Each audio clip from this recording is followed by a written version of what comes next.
La récitation du chapelet est une méthode puissante de prière et une déclaration de foi pour les catholiques. Un chapelet brisé peut faire en sorte que les chrétiens soient remplis d'appréhension et d'un sentiment d'étonnement.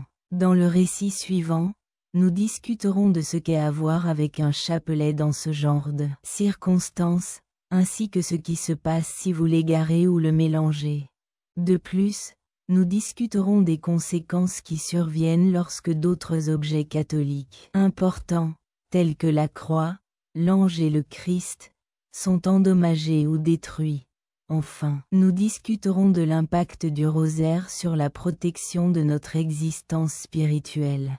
En outre, nous discuterons de l'interprétation d'un rêve dans lequel un chapelet est brisé, ainsi que de la solution à ce problème. Ensuite, continuez à lire pour obtenir les réponses.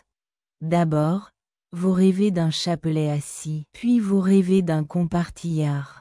Pourquoi rêveriez-vous d'un chapelet? Comment réparer un chapelet qui a été endommagé? Plusieurs conseils utiles. Parmi les choses qui sont très utiles et importantes pour les catholiques figurent les chapelets.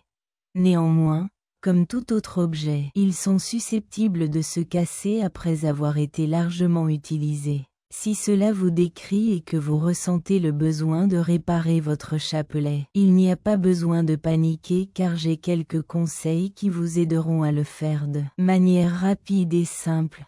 1. Déterminez le type de dommage qui s'est produit. Tout d'abord, votre chapelet doit être examiné très attentivement afin de localiser l'élément cassé. Une autre possibilité est qu'un lien ait été endommagé, qu'une perle ait été déplacée ou que la croix se soit délogée. L'une des premières étapes pour déterminer comment réparer les dommages est de déterminer le type de dommage qui s'est produit. 2. Acquérir l'équipement qui vous oblige à réparer votre chapelet. Pour ce projet, vous aurez besoin d'un équipement de base comme une pince, de la colle, du fil et une aiguille. Dans le cas où vous n'avez pas ces articles à votre domicile, il est facile de les localiser dans un magasin d'artisanat ou d'outils. Corrigez tous les liens qui sont cassés. Dans le cas où les liens de votre chapelet sont endommagés, vous pouvez les réparer à l'aide de pinces. Dans le cas que vous n'avez jamais utilisé de pince auparavant, veuillez faire preuve de prudence. Si vous avez besoin d'aide pour ce travail, vous pouvez soit obtenir de l'aide d'une autre personne, soit rechercher des tutoriels sur Internet. 4. Remplacez toutes les perles qui se sont délogées de leur tâche. Si une perle est tombée de sa position, vous pouvez utiliser de la colle pour la réinsérer, mais vous devez être sûr de le faire correctement. Si la perle est mal placée, vous pouvez soit utiliser un substitut, soit rechercher une perle comparable dans un magasin d'artisanat. 5. Remettez la croix ensemble. À l'aide d'un fil et d'un outil, vous pouvez réparer une croix de chapelet qui montre des signes de se desserrer. Tout d'abord, enfilez la ficelle à travers le trou dans la croix, puis faites un nœud tout en haut. Afin de fixer la croix en place, faites d'abord un nœud au niveau du bas de la croix, puis coudre autour du trou. 6. Maintenir l'utilisation du chapelet. Il est essentiel de prendre soin de votre chapelet afin d'éviter qu'il ne se casse à nouveau une fois que vous l'avez réparé avec succès. Si vous voulez éviter de l'endommager, vous devriez essayer d'éviter de le mettre dans des environnements qui ont des températures élevées ou basses ou des produits chimiques. De plus, vous pouvez assurer la sécurité de votre chapelet en le plaçant dans un récipient ou un sac spécialisé. En raison de ces simples suggestions, réparer vos dommages. Le chapelet vous permettra de continuer à l'utiliser pour les prières quotidiennes et d'autres activités religieuses même après sa réparation. Il est important de garder à l'esprit que les chapelets sont des symboles de foi et d'allégeance. Par conséquent, ils doivent être traités avec soin et respect en tout temps, ainsi que de bien les traiter. Les mots d'un chapelet qui ont été déformés de quelque manière que ce soit le fait qu'il s'en mêle n'est pas seulement un objet religieux. C'est plutôt une métaphore de notre vie. Le chapelet est un instrument de prière très important dans la religion catholique.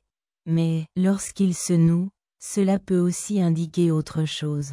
Cela peut être un symbole des nœuds et des problèmes qui surviennent dans nos vies et nous rendent irrités et confus.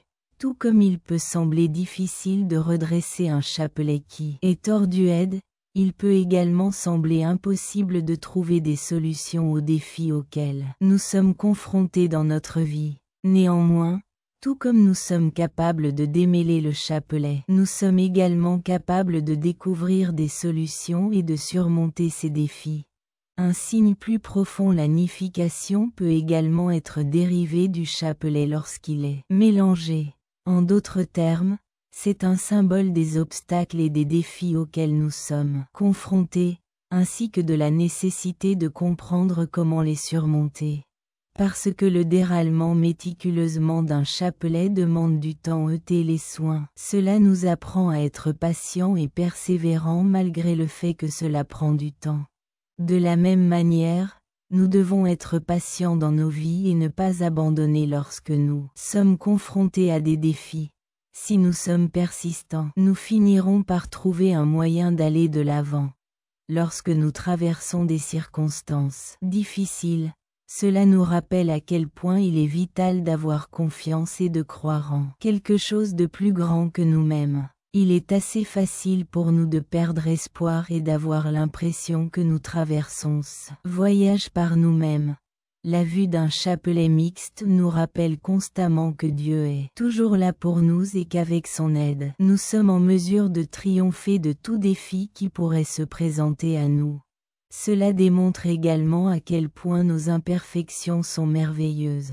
Même si il peut sembler qu'un chapelet noué ne fonctionne pas bien, il remplit néanmoins le même sens et sert le même objectif. De même, même si nos vies peuvent être remplies de difficultés et d'imperfections, cela n'indique pas que Dieu nous aime ou nous apprécie moins.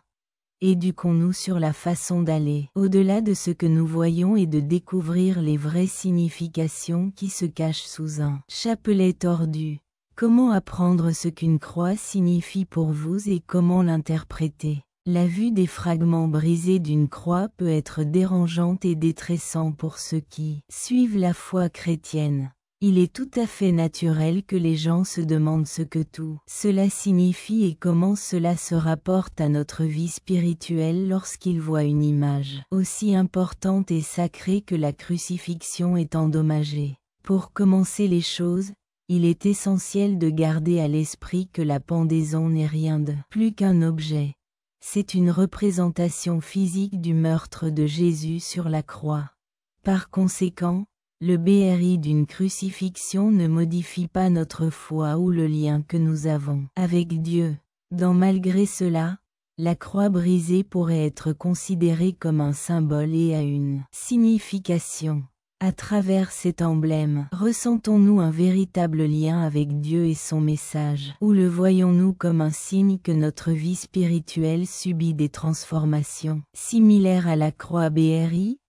La façon dont nous voyons le monde peut être améliorée en remettant en question nos points de vue et en changeant notre façon de le penser. En conclusion, le crucifix BRI ne doit pas nécessairement être une chose négative.